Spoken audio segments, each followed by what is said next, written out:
Hey everyone! Welcome back to the channel. Have you ever felt a poem whispered directly to your soul, like it knows your deepest secrets, your hidden fears, and your unspoken desires?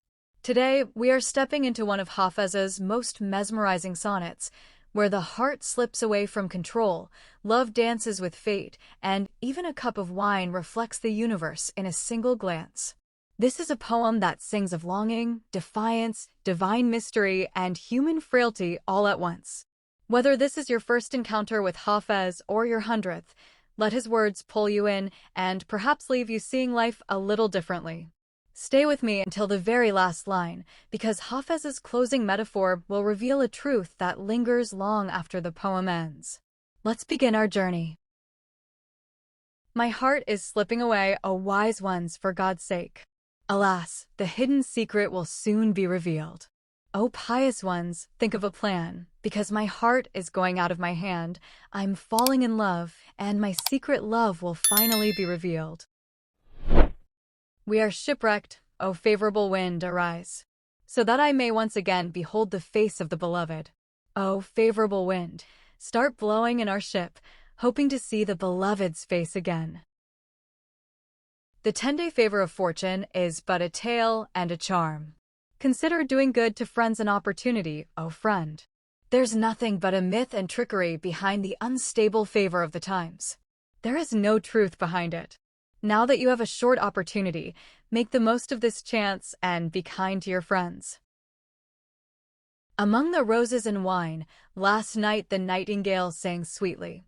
Bring the morning draught, arise, O drunkards.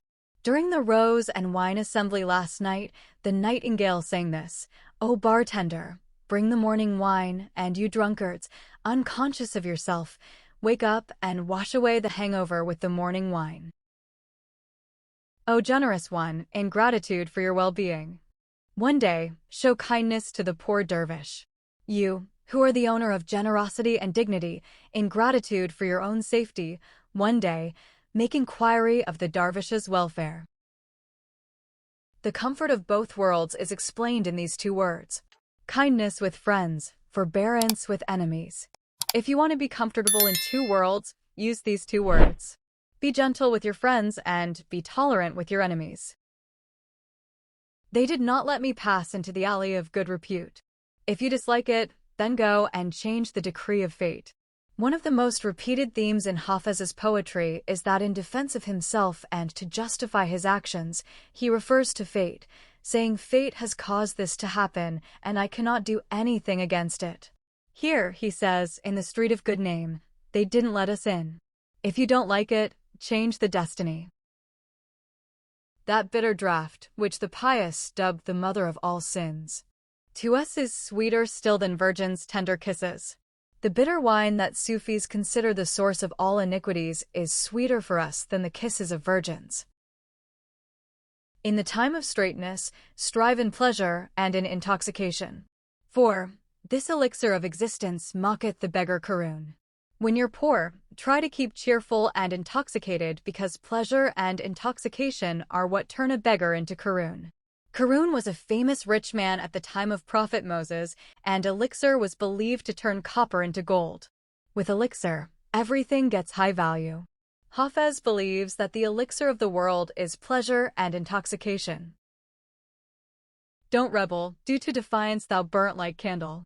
Darling in whose hands granite is like wax soft. Don't be rebellious. Don't you know who you're up against? You have a beloved in whose hand a sharp stone is as soft as wax, and if such a beloved gets mad at you, the beloved will burn and melt you like a candle. This line refers to the eternal lover, God. The cup of wine is Sikandar's mirror. Behold, so that it may show thee the state of Dara's kingdom. Alexander's mirror was a large mirror in Alexandria, Egypt, that was installed in the lighthouse. During that time, it was one of the 7 wonders of the world. Its main function was to reflect the light from the lighthouse to far away.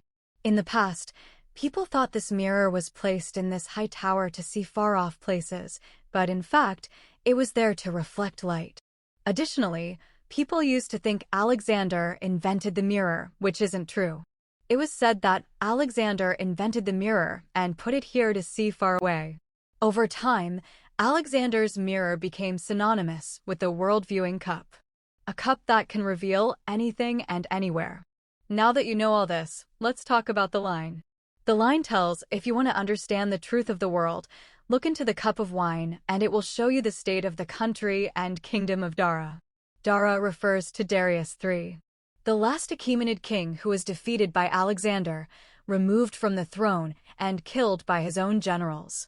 The verse can be summarized like this: if you want to understand the truth of the world, if you want to look at Alexander's mirror, look at the cup of wine. The cup of wine shows you the transience of the world, including the fall of the Achaemenid kingdom and Dara, the last Achaemenid king. To put it simply, the world is passing, so drink up. Life-givers are the lovely ones, Persian prattling. O Saki, this news, give to the old men of Fars.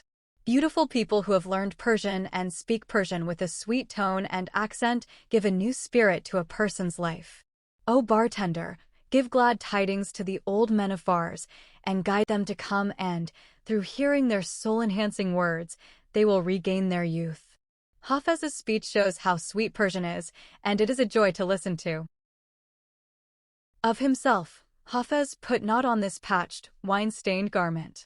O Sheikh, pure of sins, hold us executed.